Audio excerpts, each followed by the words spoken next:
Welcome to PodCentral by WiselyWise, an Impact of Education and Knowledge podcast series. Here we provide impact of education and knowledge in day-to-day life. In the last podcast, Dr. Talaiver shared more on her experience with higher education. Let's continue to hear her inspiring conversation with us. And then as part of my journey, I learned everything, to be honest with you, with instructional technology from experts from the International Society for Technology in Education, ISTE. ISTE has been a strong component in my life. So I go to the conference every year. There was only 1 year I did not go to the conference when it was in Florida. But I go there and I learn and I get inspired by all these educators who come to present. And I also presented and did workshops. And I have been learning from them. So since I've been a critical part of the professional learning community, I was requested to develop, not only develop, I was requested to develop a workshop with a group of other experts. I didn't do it alone, and on computational thinking. So I came to Malaysia with the ISTE team, and I did 2 sets of workshops on computational thinking. So we did several other things like integrating technology with ISTE standards. ISTE has its own standards, and if any school system is carefully providing professional development for teachers about integrating those standards across the curriculum, students will be great problem solvers, communicators, collaborators. So like if you think about in Virginia, we think about critical thinking, collaboration, communication, so we have 5 C's we focus on in Virginia. And you have all those 5s integrated already in ISTE standards. So we did ISTE standards and then computational thinking with them. And then when I finished, so ISTE also asked me to be one of the coaches in the mobile learning course. So I did that with them. And then they asked me to create a computational thinking course in simple English, and it was translated into Spanish by one of the universities, in Latin America, in Colombia. And then that course in Spanish was taught by other instructors who can speak Spanish. So I got several forces behind me that have encouraged me and inspired me. So not just the classroom, but teachers and ISTE and the experts in ISTE. And in the same way, artificial intelligence came my way. So when Dr. Nancy Black and Dr. Ramos in ISTE, they got a grant to do an artificial intelligence explorations with the teachers. So K-12 teachers in the United States or American schools across the globe, if they wanted to learn, so they were offering this free course. So I was one of the coaches for the last, is it the 4th year now? 4th year, yes. And so I was able to work with a number of teachers.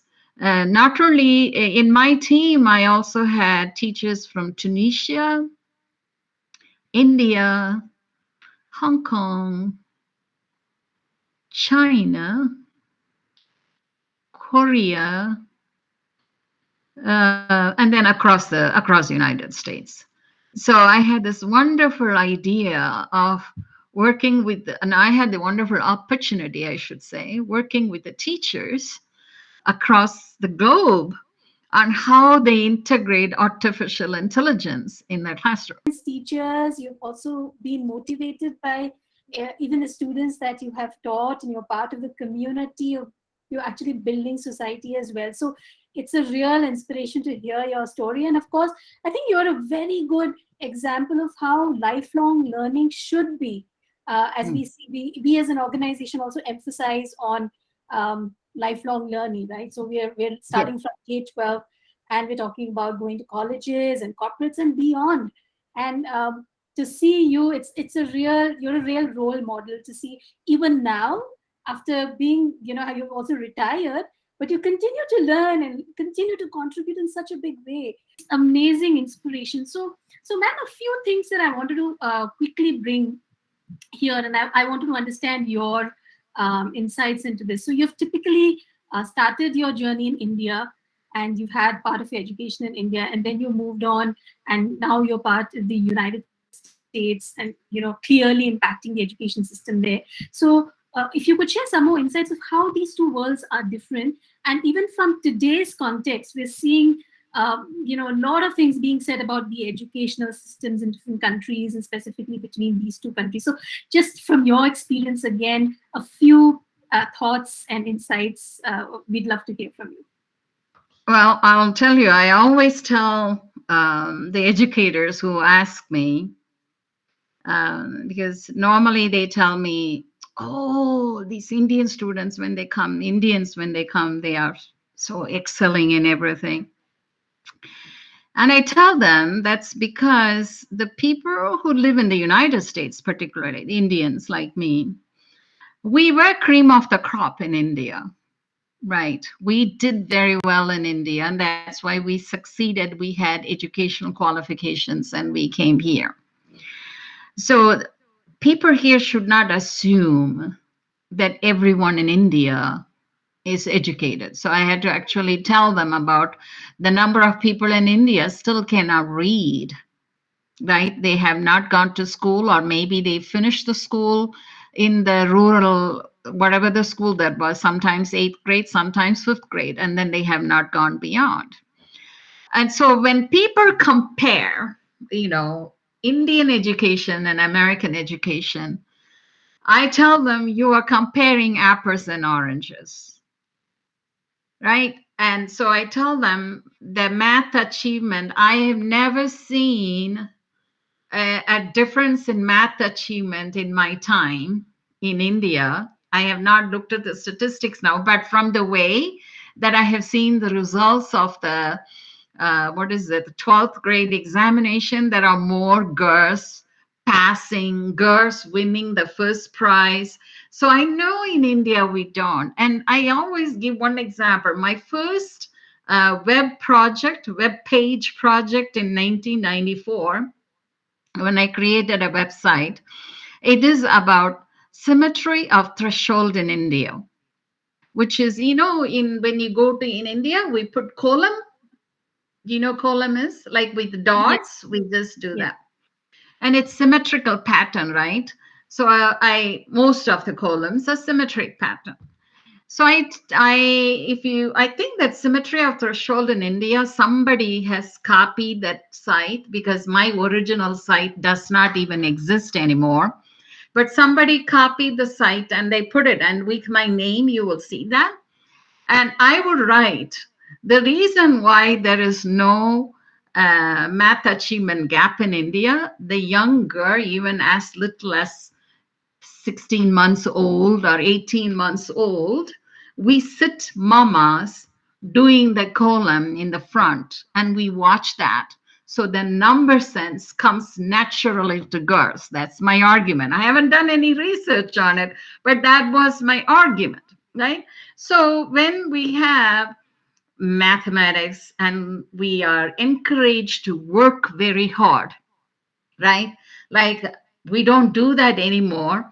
But I remember some people will bring the children to the teacher and says, teacher, just leave the eyes alone. Do whatever you want. I want my son to study, which means you can have physical physical punishment. The parents would say, you can do that, but I want my child to study. Because for them, for the parents in India, If a child has to succeed in life, they need to have education. So most of the families would have that. Whereas here, you cannot. You cannot really talk about like your child is not doing well, then immediately somebody will say, I don't mind saying, someone will say, what about the other kids? Why are you talking about my kid? There have been times like that. So there are few parents are very defensive about the children. And one thing that shocked me when I came in 1981, when I looked at the system, they didn't want us to put like I had number one, number two, number three, number four written in the blackboard. Here they wouldn't like us to compare like that, because that is like, even though I may think it is motivating competition, motivating children to excel, but others may think we are putting down the children. So the way that we look at these things are very different. And so I was not a teacher at that time, so gladly escaped from all those discussions and debates. But I was always conscious about that. That's number one. Two, parental involvement in India. And I know I have been to China. In China, I've seen parental involvement really strong with the student work. Um, Not only encouraging if they didn't know in India, and I don't know about China whether they send tuition, but in India we used to send them for tuition. If I can't do that as a parent, here in the US you don't have those opportunities, and most of the time I have seen some parents kind of assuming it is school's responsibility to do everything. If something is Okay. not right, why are we not, why isn't the school doing that? So that was my hard things to take. But the good thing about American system, we try to educate everyone. Everyone gets educated, right? So why am I saying that? I know in some of the Indian classrooms, if the kids are not studying, um, most of the schools now, they don't beat them up, but then they say, do you understand Tamil? No. Do you I understand do. Tamil? I do. You I do? do. Yes. Okay. Say, படிக்க படிக்க முடியாது உதவாக்கரை. Right. He can't study. No matter what I do, he can't study. He can't remember. He can't do this. She can't do that. So most of the times, students, when they get discouraging remarks like that, they give up. Right. Whereas here in the United States, the strong focus on how to help those children with learning disabilities, right? So there is a very strong focus on special education, and all students are together, learning. In some cases, there are students who are really excelling too well, like they have gifted classes so that they don't have to be bored. Otherwise, the children will be bored, right? So they are given more challenges. But the children who have problems in learning, in American educational system, the system itself encourages them. There is special funding, special tools, adaptive learning tools. And so we work together to make sure every child can succeed. All children can learn, right? All children can learn provided we provide the right environment, not only at school, but also in the houses. And that's what I am still struggling with, because no matter what the schools provide, we need the support system at home and in the community. And we need access to resources. Still, I'll say that in India, I had better access when I went on the boathouse than some of the rural areas in Virginia. When I go there, there won't be any access.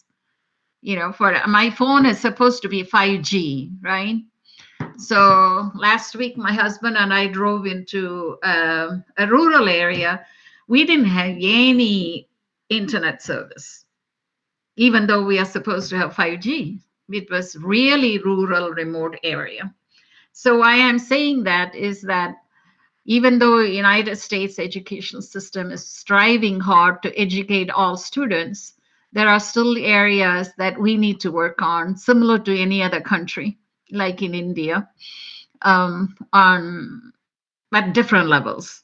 So it may not be special education, but we need to provide in the United States better resources and access to internet broadband, access to broadband, so that the students can continue to learn in order for them to have lifelong learning. If I would tell the parents, if you want your students to know about artificial intelligence, they may say, "What are you talking about?" They said, "Okay, you are having an iPhone.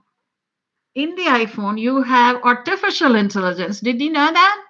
So if I say something to them, they need to have the broadband access when they go to the rural areas. So we still have a lot to work on, but I strongly support whatever you do. I know you told me inspiration for the students, but we also have to inspire the parents for them to understand the need for their children to study artificial intelligence.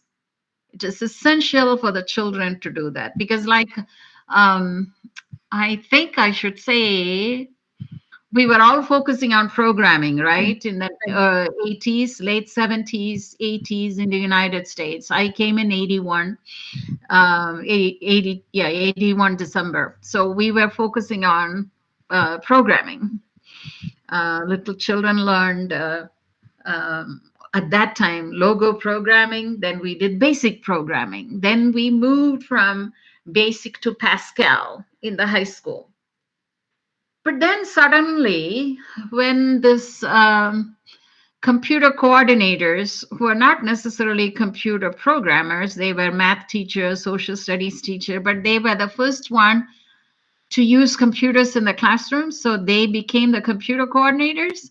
So this idea, even from ISTE, at that time it was NECC, moved away from programming to computer literacy, which in my opinion was a big mistake because the children became the users of computers rather than thinking with computers.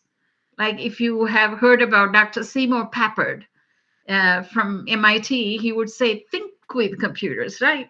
We moved away from that because when we said computer literacy, we just learned how to do word processing, PowerPoint. PowerPoint was a killer at that time. And in Apple, they had a slideshow and different program. So it became users. So the programming and the part was becoming very essential. And so we used to say the children should become creators, they should create programs. In the same way, now, the artificial intelligence is kind of a foundation. The foundation is computer science. And so, Yes. just as the way that we felt in the 90s and early 2000 about the need for the students to learn computer science, there's a need for all the students to learn at least about artificial intelligence so they understand where they are using it. Right, ma'am. So I had also read a recent report where it talked about people in poverty, right? A child in poverty, it would take that child 7 generations to even reach the median salary, right? So when we're talking about the gap, we know that AI is the way forward. It is already impacting all of us. Many of us are, as you mentioned, iPhones. All of us have it, and we're using it in our daily lives. So as the newer generation comes in, it's becoming more and more important to learn AI, and obviously because there's going to be the skill shortage, and we need to have people who are qualified to take up those future jobs. So again, in terms of this aspect, I read about if we bring this education early to children, right, they would be able to come out of this poverty in the first generation itself. So, what are your thoughts in terms of why people should actually start considering getting AI skills, and having the children getting exposed to AI, and how do you think from your experience that would really help them in terms of matching those future requirements and demands that are coming our way? So, like I said, I would not have done game design unless I was motivated by the kids, right? I had to do that because then the children understand. In order for me to change a game, I need to learn programming, right? So it's in the same way. We don't want students just to talk to Alexa, like my this is few years ago. Maybe now Roman is 8. He just turned he'll be 8 on 20 on October 24th. Roman was about 2.5 or 3 years old. um, One day he called Alexa, timer, 2 minutes, and he went to a corner and sat, because if he threw something unnecessarily, mama put him on timer, right? So one day he threw a toy or something at the brother, and then he put himself on timer and went and sat, right? Our Priya, my at that time she was 3, when mom said, I think we need to get cream cheese.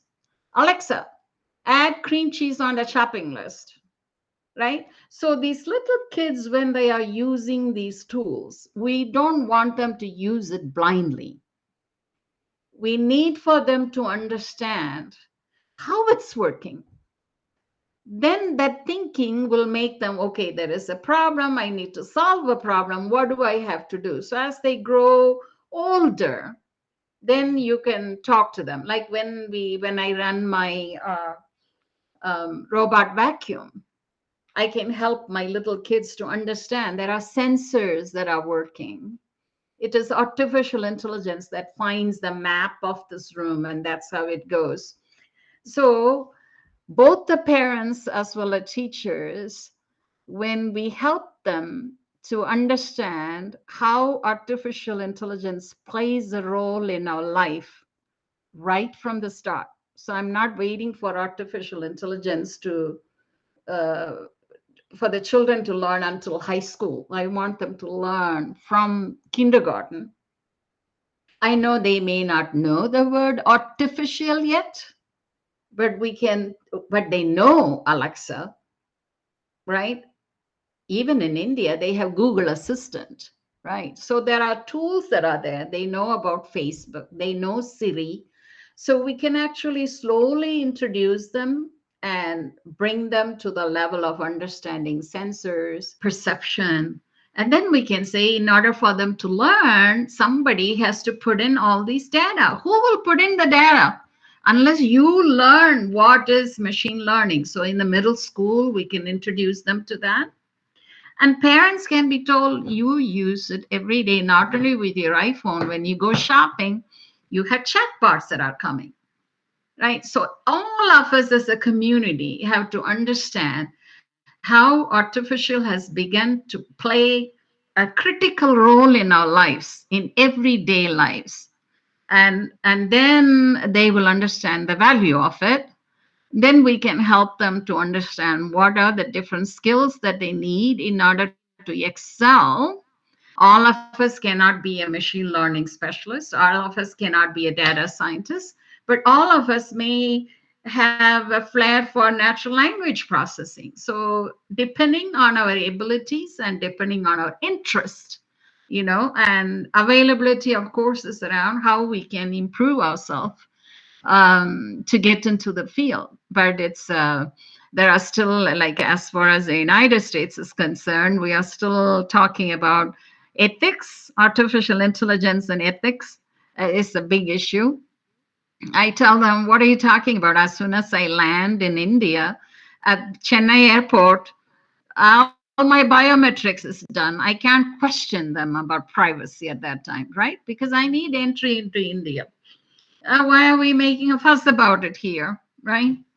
But there are some issues that we still need to take care of. So I try to promote now with the teachers um, to about the 5 big ideas with AI, to see how best they can integrate that. And right now, my approach is my presentation in December will be about how STEM, computational thinking, and the 5 big ideas go hand in hand together.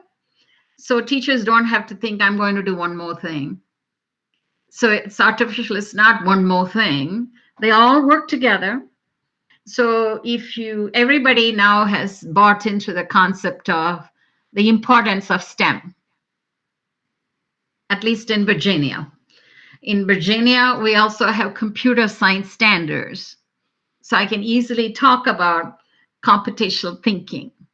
So if I say artificial intelligence, it's not something new. I am trying to introduce that artificial intelligence gives you a better opportunity to create innovative STEM projects.